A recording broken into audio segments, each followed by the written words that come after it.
Thanks so much for that introduction, Kate. I wanted to go ahead and welcome everyone to our EPI Connect this evening. Tonight, our topic is, well, it's part one of the classroom management plan. Tonight, we will be talking about procedures and transitions. And I'd like to introduce our hosts. We have Denny Lopez, myself, Donna Bruno, and Chanel Hummel. Our goals for this EPI Connect are as follows. By the end of the session, we are hoping that you'll first understand the importance of establishing procedures and transitions in your classroom. You'll be able to identify areas in your daily routine that could maybe use some more set procedures and work towards creating them. And we're also hoping that by the end of tonight, you'll be able to communicate your expectations for procedures and transitions to your students using clear, concise cues and visuals like posters. As always, if you have any questions for any of us during the presentation, go ahead and type them into the chat. All right, thank you so much, Donna, for that introduction. Tonight, we're going to start with an icebreaker. So you know how it goes. You're going to either open up a new tab on your computer or even easier, join from your phone. You're going to go to menti.com and you're going to enter the code 64702816. And that code will still be at the top of the screen, even when I get out of our presentation here. All right. So here's that code again at the top. If you missed it, again, you're going to menti.com and using the code 64702816. So this icebreaker for tonight is for us to get to know you a little bit, some fun topics, as well as some related to your classroom, and then getting to see how much you already know about procedures and transitions.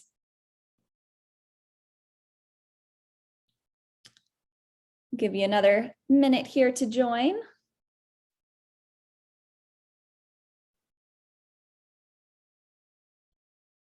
All right, let's get started. Oh, we already have some voters here. All right, how many cups of coffee or tea do you drink every morning?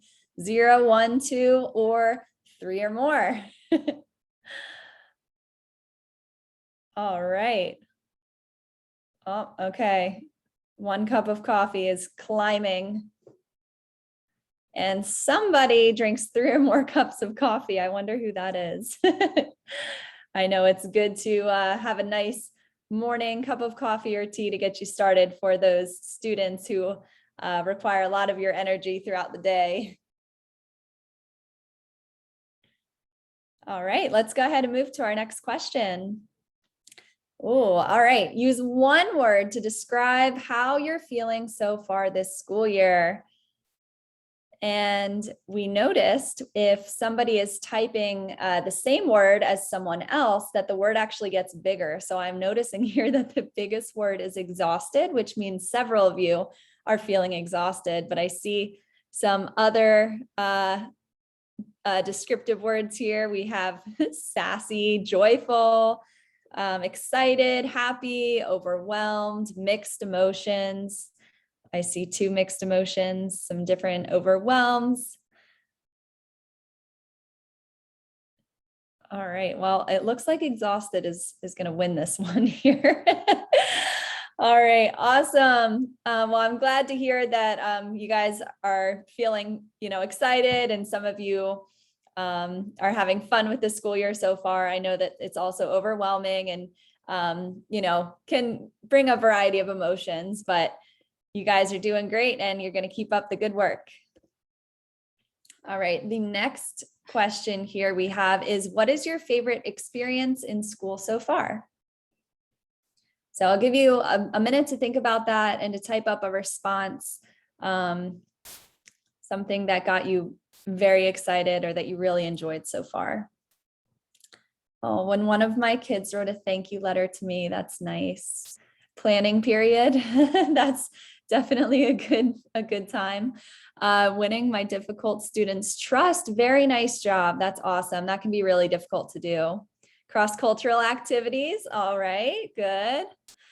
My students giving appreciation notes. That always makes a huge difference and is definitely appreciated. Let me see. Ooh, I can scroll down here. Supportive environment. Good. Awesome. That definitely makes a difference. Navigating online resources. All right. That's not always a positive for everyone. So I'm glad that you really enjoyed that experience. And building relationships. Awesome. Thank you for everyone who's participated in that one. Oh, how do I get to the next one here? There we go. All right. So tonight's topics, we just wanted to sort of gauge your understanding so far before we go into our presentation. So I want you to rate these 3 statements from either strongly disagree, that would be a 1, to strongly agree, which would be a 5. So first, I can define procedures and transitions. You feel very comfortable describing exactly what they are or not. Next, my students have mastered classroom procedures. So if you feel that your particular group of students has absolutely mastered it, I see that one's a little bit lower. And then my students have mastered transitions. So both of those are, a little bit lower than the first one. And that's sort of what we expected. So we're going to go ahead and give you the tools tonight to address some of these procedures and transitions and how to make sure that your students are able to master those. All right, awesome. Back to our presentation.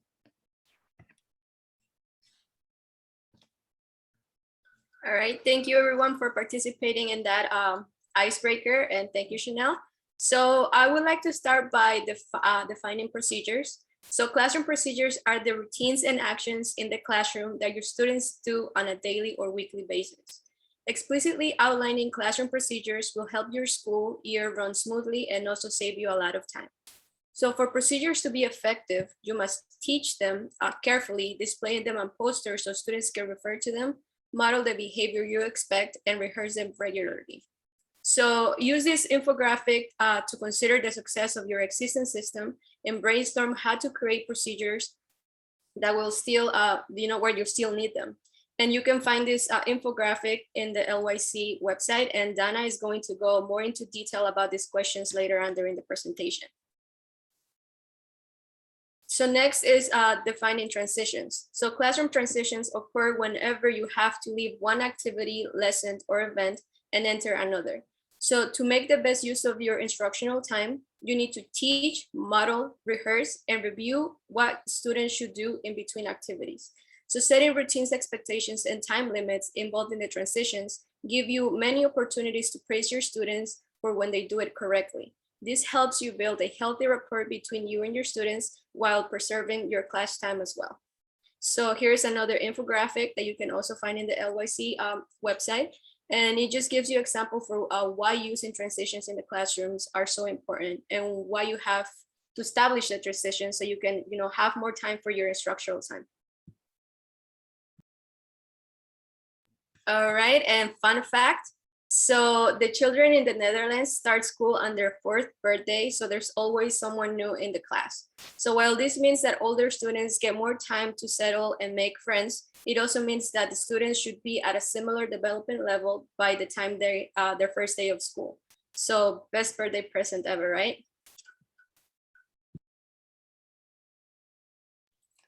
Awesome. That was a fun fact, Denny. Thanks for sharing.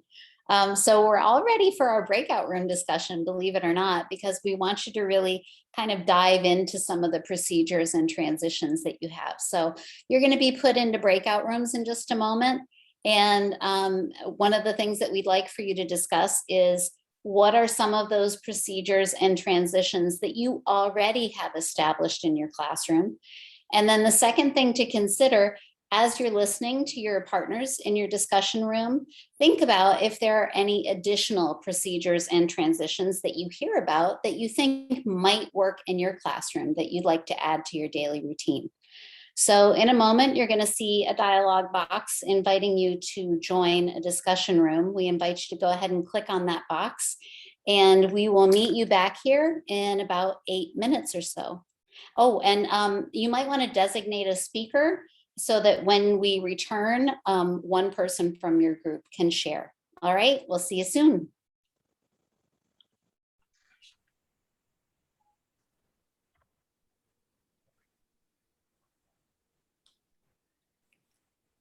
All right, we got about 20 more seconds, but you could start thinking about what you'd like to share. Oh, can we go ahead? Yeah, I mean, are you ready to share with us? Oh, yes. We can share. All right, go for it, Hey, go ahead, Tamika. Tamika. Okay, so we found that our transition procedures, it overlaps, and rightly so, because we are in the same situations and we're teachers here. The others who are in my break in the room with me can just jump in. But one of the things that we pointed out that all of us had in common was giving students assigned roles as we develop in them their leadership skills and responsibility, a skill that is needed in this 21st century. So because for me, my kids, I take them to the cafeteria. So some of the times if I have a student who is acting out, who is usually loud, draws attention to himself or herself, I give them some leadership roles. So they're the ones who keep the line in check, ensure that everyone is 3 feet apart. I try to use them as much as possible to channel that energy and focus somewhere else. And I find that by doing so, the transition process to get to the cafeteria, to settle back into class, it does work. I've proven that that's tried and tested. Anyone else who was in the break in that room want to attest to that? I don't want to take over the right. Go ahead, you're representing us, all right. Okay, all right, I'm tired though, but let's go. Another thing we found is that in keeping organized, transition is important for one class to the next. I think most teachers can relate to this. I find here that it's different. Once our students knows that it's time for class to end, make sure that you have basically wrapped up what you want to tell them and you're at a point in your lesson where you're not going to lose them because they cue in and how many minutes is left for class. And if they're doing something and the bell goes, you have lost them. They get up and they go. So I've learned that one transition procedure is to manage my time well, right? Time management is important to transition adequately. So I try to make sure that I check my time. I don't introduce concepts or anything else towards maybe the last, well, not even 5 minutes. Before that, I'm winding down by the last 10 minutes if I can help it. Because by the time I do my exit ticket activities or assessment, I can't make it too close to the end of class. I'm going to lose my students. So that's one process that I'm keen on, so as not to lose time, to manage and organize myself and class well. Anything else anyone wants to add from my group that I've forgotten to mention? Tamika, that's actually a great point that you make about the end of class. And we're going to be going into a strategy in a little bit that covers maybe some procedures that some people have in place, but maybe some other people need to still think about. So I'm really glad you brought up that point. Would anyone else like to share from any of the other groups? Someone's going to need to help me because I can't see hands up. I have a hard time seeing everyone. Yeah, I want to share. We actually were 4 in our group, but we shared with Yannick's group and 2 other more. I'm a first grade teacher though, so part of the transition that we're doing is on voice level. So we have voice level 0 for nobody talks, just move, especially in going to centers. Voice level 1, if they have to whisper. Voice level 2, if they have to share in a normal tone of voice. Voice level 3, if they are to present something. And also, we have I do 1 minute of silence every after an activity just to settle them down. I consider that as one of the transition procedure that I do. and hand signals for bathroom break, for pencil, for tissue, or for help. And my partner also shared about uh, something that she does in the classroom because she is a high school teacher. Sometimes it's a lot different from first grade because for a high school, it's automatic. Once they know the teacher, they know already what to prepare. So I kind of salute that kind of thing, though. It's instinct. So that's it. That's great. And you touch on some really interesting points, Hilaria, that there are definitely differences in your procedures depending on what level you teach. And also if you're departmentalized and you have one group of students all day versus different groups at different times. So those are all really good things to consider. Is there anyone from another group who'd like to share?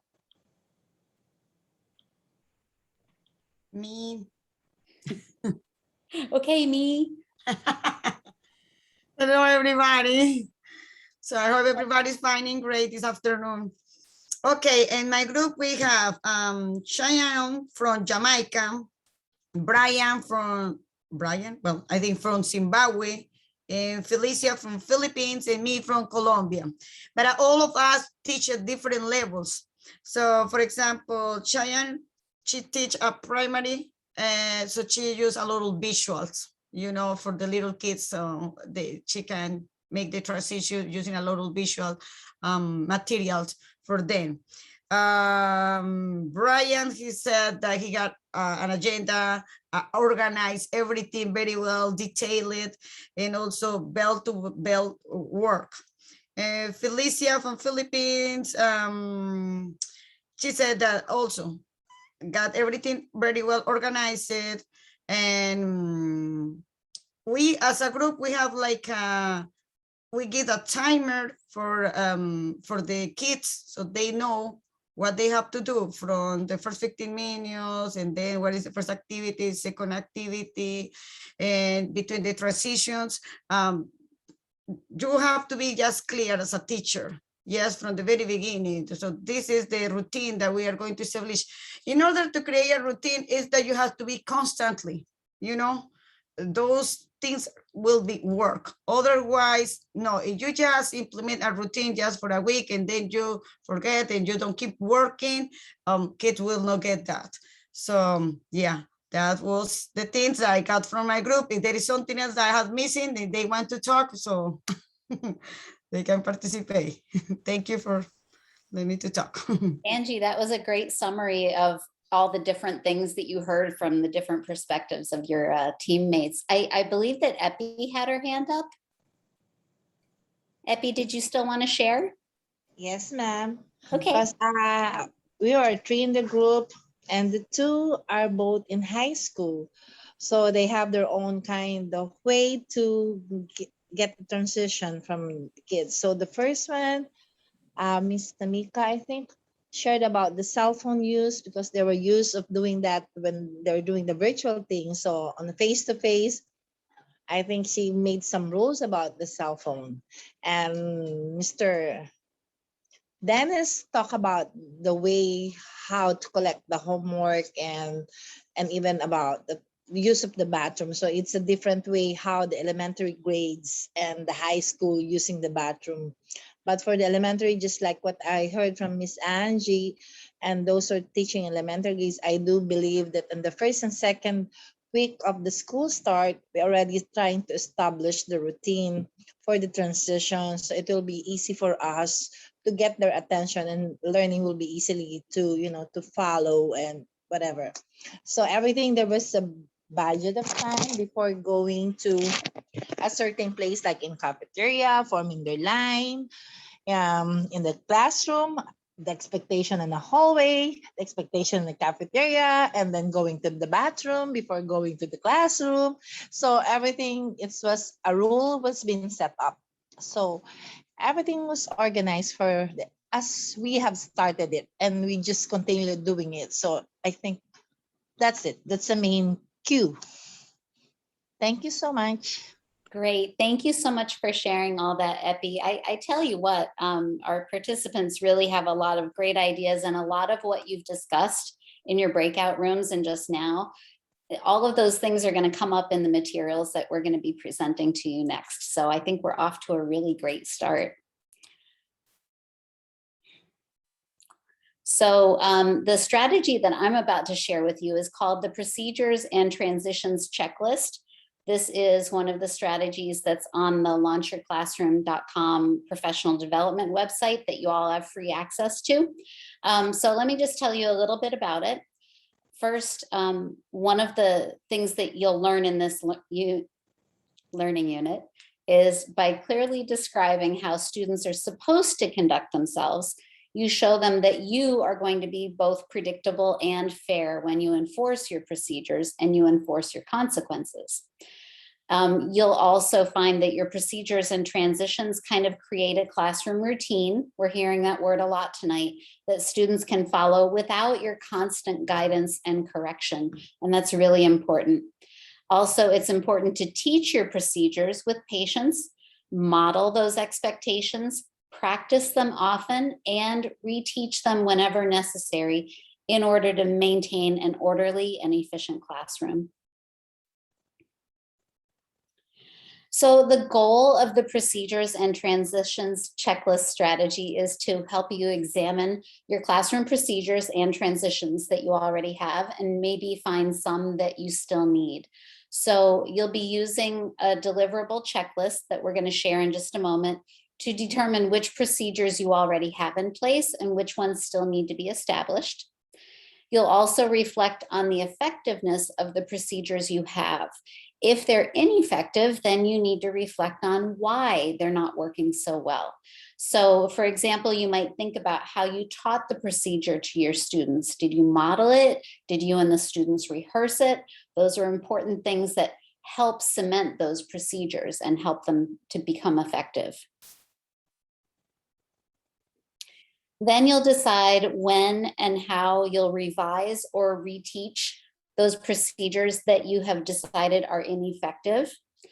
You're going to write out all your procedures on the deliverable, and in a moment you'll see what I'm talking about. But if you can make a clean copy with your procedures on it available for your admin or substitute teachers, that's a great idea, especially for substitutes. It helps them to know what your expectations are and to keep your students following those same expectations in your absence.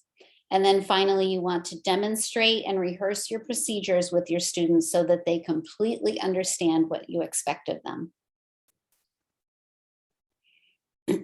All right, so we're going to go ahead and dive on in. This is a very lengthy document, but as you can see from this thumbnail here, there are large spaces on it that you can fill in. So we're just going to go ahead and dive right in. So as we walk through, it's kind of organized in chronological order. So you want to think first about your start of class procedures. For example, and this was brought up earlier, how should students enter the room? So first you think, do I have a procedure in place? That's your first box. Second one, how effective is the procedure? Third one, did I teach this procedure to my students? Fourth box, does the procedure need to be retaught or reworked? And then you explain what your procedure is in 2 or 3 sentences. And that last box is the one that I was talking about that would be important for a substitute teacher to be able to see if they were in your classroom. Then moving on, what are the students supposed to do when the bell rings to begin class? I heard that also come up in the discussion. Then some classroom management procedures. For example, when and how can a student leave the room? Some of you have bathrooms in your classroom and some don't. So that's definitely something to consider. The other one, how do students get materials? So things like, do you have helpers? Are there certain materials that all students have access to? You need to think through these things. And then who is responsible for what jobs? Even think about how often do you rotate those jobs? If you have different classes coming through, do you have different helpers doing the same jobs, or do you only need one person for the whole day doing the same job? Just different things to consider. As far as classwork, you want to think about how should students format their papers. I know when I was in middle school, eons ago, Different teachers had different suggestions for how to format papers. One teacher wanted everyone to write their name, the date, and the class in the upper right-hand corner. And I had another teacher who really didn't care if you wrote the class or not because the teacher was the one collecting it. So these are definitely procedures you want to iron out and teach to your students. Another really important one, what do students who finish early do? So you want to think that out and write it out. Also, what will students who are absent, or how will students who are absent get their makeup work?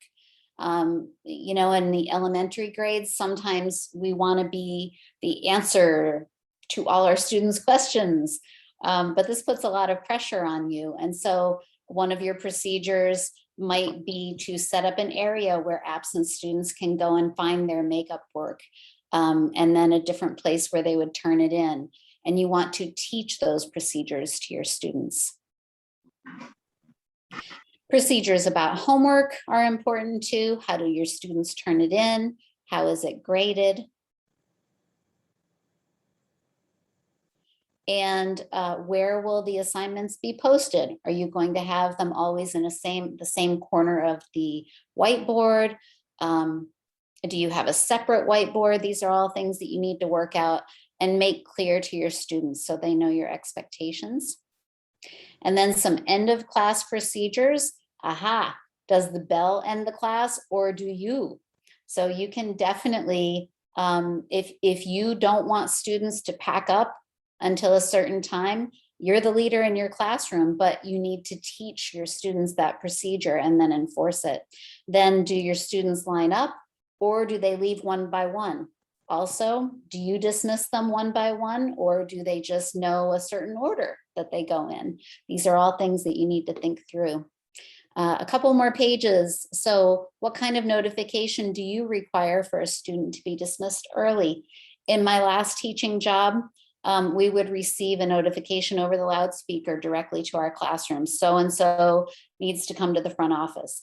But that student was not allowed to just jump up out of their chair and run and get their stuff and run out into the hallway. There was a set procedure that needed to be followed before I would dismiss them to the front office. So you want to spell that out to your students. And finally, under other, we have what's the procedure for a student who needs to sharpen their pencil? Oh my goodness, this can be so disruptive, especially, well, for me, I only taught primary grades. I had my basket of sharpened pencils. I had my basket of broken pencils, and a student who needed a pencil could quietly come up and swap out their pencils. And that was one of the ways that I avoided hearing the pencil sharpener during my teaching. Also, your bathroom procedures, that came up in your discussion rooms, and it's a big one. Definitely a procedure to think about. Oh, a couple others. What are your lunchtime procedures? Even to the point of, you know, in some lunchrooms, they have to dump their trays, or you may have to designate tray helpers who pick up the empty trays.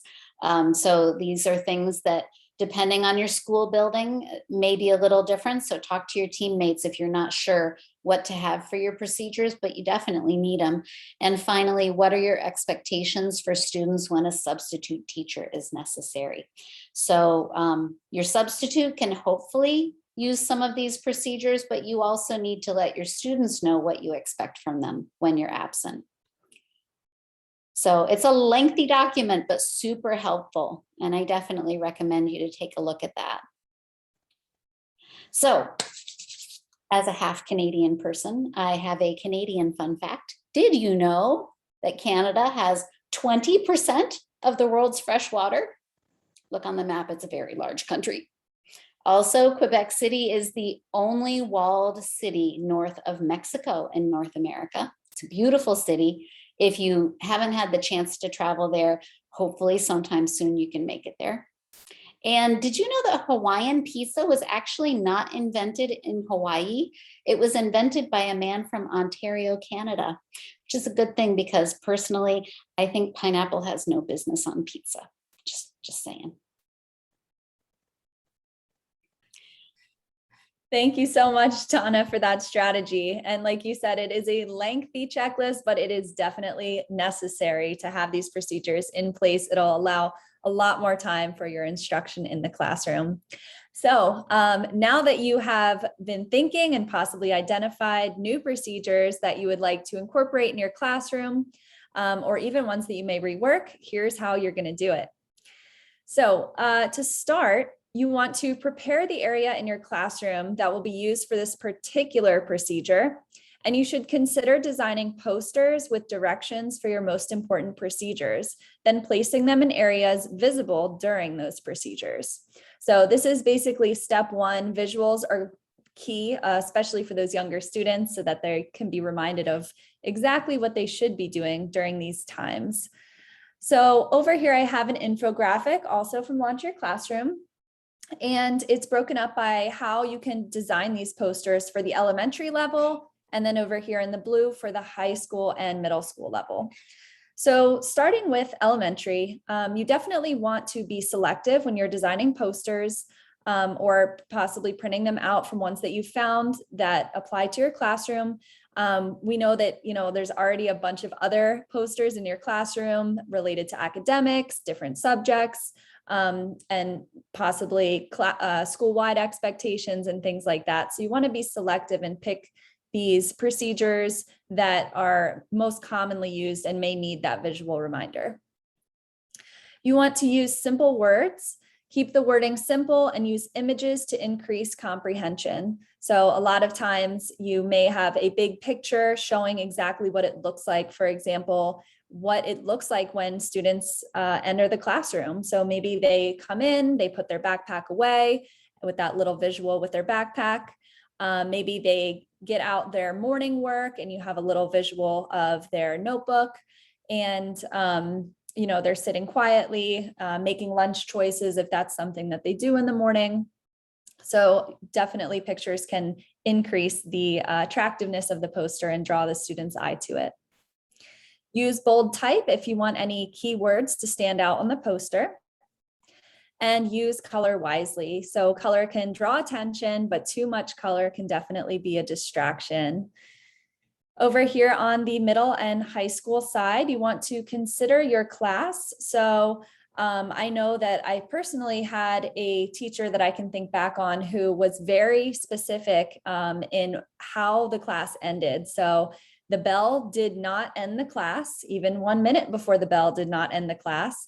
You had to wait for his instruction and listen exactly, what his procedures were for the end of class. So that can differ between teachers. So you want to consider exactly, what you want for your specific class. Adjust poster size. So you don't necessarily need a huge, large poster like you might need for elementary students. These posters can definitely be a little bit on the smaller side. Use concise wording. So you want to focus on the essentials. Don't go on and on rambling and big paragraphs. Your students aren't going to read those. So just be specific and concise with what exactly you'd like to convey on those posters. And add visuals if necessary. So images and fancy lettering can add interest. So your students actually do look at the posters and use them for those reminders.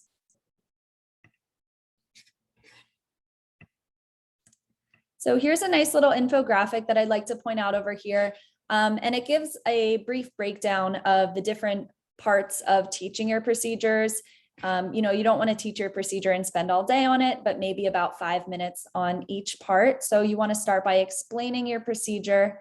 Then you want to demonstrate or model your procedure. You want to rehearse it with the class, display any visuals that go along with it, and then reteach it if necessary. And a lot of times that is definitely necessary, especially after those long breaks, or, if you're just noticing the procedure is getting a little bit rocky. So step one, have students gather around you near the place where the procedure will typically occur. For example, if you're teaching students how to line up, you may want to gather them near the doorway, possibly have a poster nearby that you're referencing as you review this procedure. Step two, tell your class that you're about to explain the way you want a certain task done in the classroom. Make sure all eyes are on you and everyone is paying attention. the last thing you want is spend time teaching this procedure and then they didn't really hear you. So make sure they understand the importance of it before you begin. Step 3, explain what the procedure is and why it's necessary. You're always going to have those students who ask, why? Why do I need to do that? Why? So give them the why, tell them why it's necessary and how it's going to help them in the long run and get more time done for learning. Step 4, explain the procedure while demonstrating what you want to see. Narrate each step as you show it. So you want to model exactly what this procedure should look like to your students. You can make rehearsing the procedure into a competition if you'd like. I love this idea. You can even incorporate a small reward for the winning group. So for example, you can have, 2 groups showing, or demonstrating what it looks like to enter the classroom or what it looks like to line up correctly. And the team that does it the best can get a little prize. Number 6, this is also a fun one.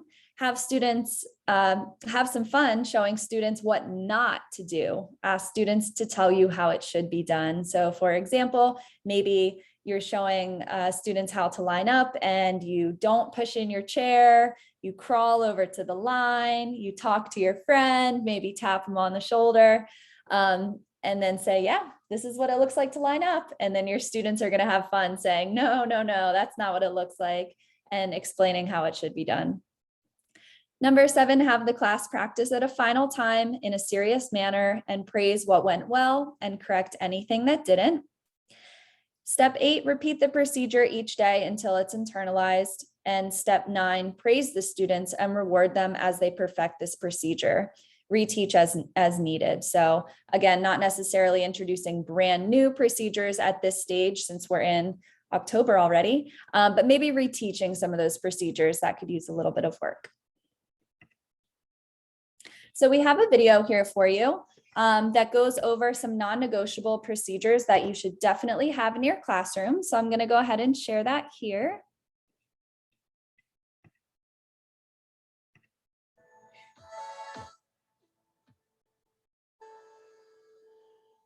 One of the biggest favors you could do for your students is provide them with consistency. When students know what you expect of them, they are less likely to misbehave and more likely to perform well since they can devote their energy to your content. As procedures become second nature to your students, you will be surprised at how much time and energy you save every day. While you can create procedures for almost any classroom situation, there are 5 procedures you will want to have in place from the very first day of school. Consider these procedures to be non-negotiables. Their presence sets the stage for learning success, while their absence makes it hard for learning to take place. Having students rehearse these procedures from day 1 will make them second nature. Ready? Let's take a look. Entering the room. The way a student enters your room sets a tone for your expectations for the rest of the day. Students should come into your room politely and quietly, being careful to respect the personal space of others. Rehearse with your students where they should put their bags, if they should get a computer or other materials before sitting, and what counts as being late to class. Gathering and turning in materials. When the teacher hands out every pencil and takes up every paper assignment, the minutes add up. You could save precious instructional time by creating procedures for materials gathering. When turning in assignments, students can pick up work on a schedule that you have created and place it in a designated tray.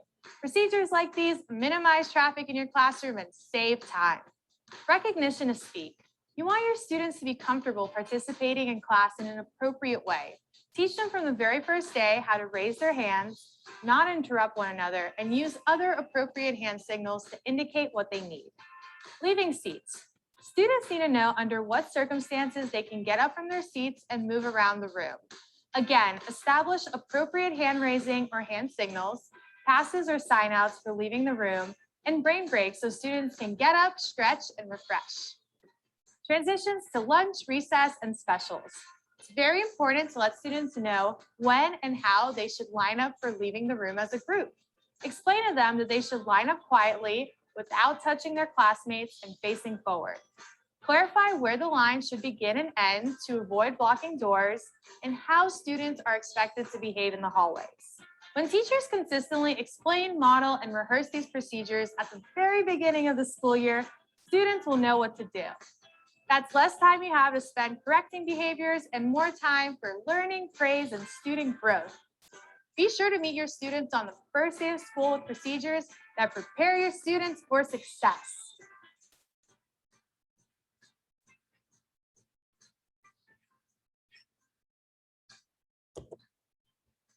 All right, so that was another awesome video by Kate, and that can be found on Launch Your Classroom as well. So I have another slide here right after, just going over those 5 non-negotiable procedures that she just talked about. So entering the room, gathering and turning in materials, recognition to speak, leaving seats, and transitions. And here is a poster, sort of that visual that I just discussed in the strategy of what you may want to incorporate when you are teaching these procedures to your students. Fun fact time. Did you know it is impossible to lick your elbow?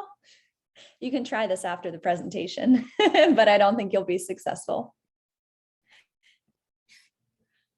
Thank you very much, Chanel, for all that great information. And I can just say from personal experience, it is impossible to lick your elbow.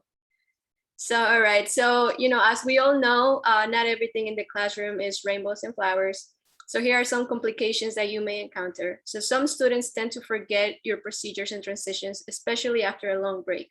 So the perfect time to reteach and rehearse is when the procedures aren't executed cleanly. So you may decide to do this proactively after a weekend or holiday or any major change in schedule. And don't forget to the positive reinforcement. Also, rehearsing new procedures can be fun, but some students may get carried away and begin showing off task behavior. So remind them that it's important to keep these routines going so the class can run smoothly. So continue to praise your students practicing appropriately and immediately redirect them for those who aren't. So lastly, do not change your expectations without letting them know, because students will not respond well the next time you deliver a new procedure. So your students may start to not believe you if you change your expectations constantly. So be sure to communicate the change and explain to your students that this is not only a change needed, and whether the change is permanent or temporary. And students will trust you and be more open to future changes if necessary. All right, so in conclusion, to end our presentation today, you need to establish procedures and transitions in the classroom, because this will help your school year run smoothly and also save you a lot of time. So here is what we covered in today's presentation. So classroom procedures are the routines and actions in the classroom that you and your students do on a daily or weekly basis.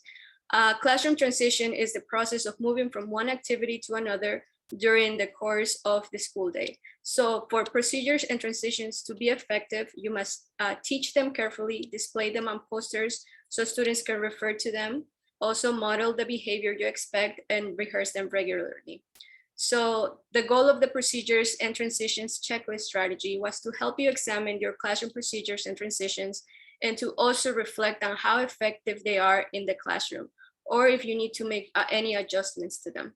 And the goal in using the teaching procedure protocol is to standardize the way you teach procedure and transition, ensuring that students know your routines and procedures will keep the class running smoothly, because off-task behaviors will be kept to a minimum. All right, thank you so much for that, Denny. So to wrap up tonight's presentation, we did want to share, as always, some additional resources for you. You can go to launchyourclassroom.com. That's free to all of you. There are Launch Your Classroom YouTube series episodes airing every week. And as always, you can visit the EPI forum for more information. If you would like to enroll yourself in support, you can email teacher.support@teachwithepi.com. Also, we do want to see your stories and photos of your experiences here. So we'd love to hear from you, different experiences that you'd like to share for future forum posts on EPI's social media. We may share them with the Department of State as examples of benefits of cultural exchange. Some examples of things that you may share, if you'd like, pictures from EPI orientation, helping with new teachers, local liaison activities, meeting up with EPI teachers, teacher awards and recognition, cultural exchange activities, and anything related to the new school year. You can share your stories on the EPI forum or email them to team@teachwithepi.com. Thank you so much, everyone, for joining tonight. Don't forget to join next Thursday at 5:30, October 14th, for our next classroom management plan session, and that one will be covering rules and consequences. Yay, thank you. Thanks for being here, everybody.